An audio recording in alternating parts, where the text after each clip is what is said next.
قربانی کی صورت میں ہم کیا چیز پیش کر رہے ہیں؟ اپنی جانوں کا نذرانہ پیش کر رہے ہیں، اپنی جانوں کا فدیہ پیش کر رہے ہیں۔ جناب نبی کریم صلی اللہ علیہ وسلم نے حجۃ الوداع کے موقع پر 100 اونٹ قربان کیے ہیں، 100 اونٹ نحر کیے ہیں۔ ان میں سے 63 اونٹ آپ صلی اللہ علیہ وسلم نے اپنے دست مبارک سے، اور باقی جو اونٹ رہ گئے تھے وہ حضرت علی کی ڈیوٹی لگائی۔ یہ 63 اونٹ آپ صلی اللہ علیہ وسلم نے نحر فرمائے، کیوں؟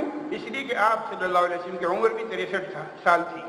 63 سال اس دنیا میں رہنا تھا، تو ہر سال کا جان کا ایک نذرانہ اور فدیہ یہ اللہ کے رسول صلی اللہ علیہ وسلم نے پیش کیا۔ تو آج کے دن کا سب سے محبوب عمل اللہ کے ہاں یہی قربانی ہے۔ اگر بالفرض کوئی شخص ایسا ہے کہ وہ صاحب نصاب نہیں ہے، اس پر قربانی لازم نہیں ہے، پھر بھی اگر وہ قربانی کرتا ہے تو یہ عمل بہت بڑے اجر و ثواب کا باعث ہے۔ اور قربانی کے سلسلے میں جو پیسہ خرچ ہو رہا ہے، جو تمہاری کہنا چاہیے اپنی جان کو خرچ کرنا پڑ رہا ہے، جانور کی خدمت کرنی پڑ رہی ہے، اس سب کے بارے میں فرمایا فَطِيبُوا بِهَا نَفْسًا۔